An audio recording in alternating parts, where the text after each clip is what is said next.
भी एक नई सिचुएशन अमर्ज कर गई है। एक 3 मेंबर बेंच जिसकी सरबराही जस्टिस काजी फायज़ ईसा कर रहे थे, उन्होंने एक ऑर्डर जारी किया है 2-1 ये अक्सरियती फैसला है, जिसमें उन्होंने ये कहा है कि तमाम जो 184(3) सुओ मोटो जुरिस्डिक्शन के तहत जो सारे मुकदमात जिनकी समाअत हो रही है वो रोक दिए जाएं, जब तक ये जो रूल्स हैं ये ना तय किए जाएं, जिसमें उन्होंने कहा है कि सिर्फ चीफ जस्टिस जो हैं अकेले उनके पास ये सारा इख्तियार नहीं होना चाहिए। ये वो बहस जो पिछले 2-3 दिनों से हम देख रहे हैं, और एट द वेरी आउटसेट जब ये सब कुछ देखते हैं तो मुझे वो वक्त याद आ रहा है जब सजाद अली शाह साहब पर सुप्रीम कोर्ट के अंदर ही से हमला हुआ था, और कोयटा का एक बेंच था और एक पेशावर का बेंच था।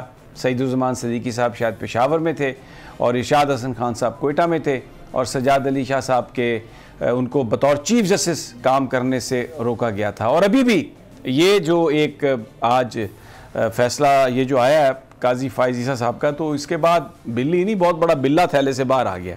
हर चीज़ जो है पूरी तरह सामने आ गई है कि कहाँ कहाँ डिवीज़न है और लोगों ने किस तरह अपने आप को अलाइन किया हुआ है।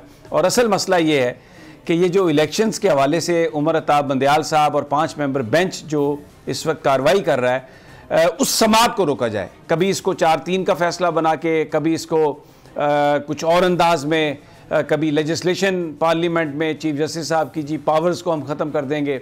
और अब काजी फायज़ साहब का ये फैसला बिल्कुल उसी तर्ज पर आया।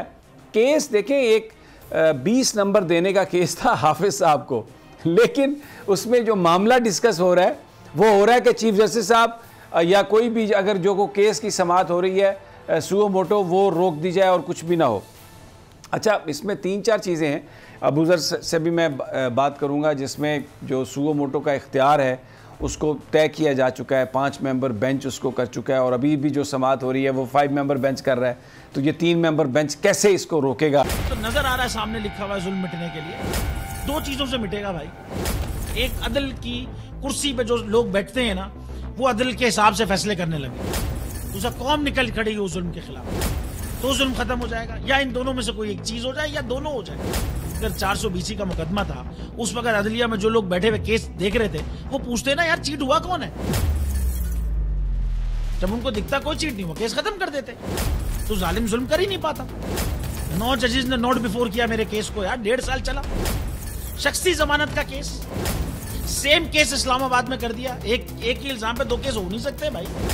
मतलब 60 दिन का वक्त होता है, 102 दिन के बाद मैं जीत गया, केस बरी हो गया, 102 दिन के बाद अपील फाइल की, एक्सेप्ट कर ली। नहीं करते ना एक्सेप्ट, खत्म हो जाता ना जुल्म यार।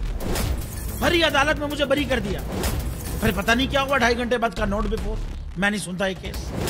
खड़े रहते अपने फैसले, मिट जाता जुल्म। अल्लाह ताला ने बिठाया इस इन कुर्सियों पे इनको यार, ये अल्लाह ताला की तरफ से फैसले करने हैं। तो या तो ये फैसले आएंगे, जुल्म मिट जाएगा, या कौम खड़ी हो जाएगी जुल्म के खिलाफ।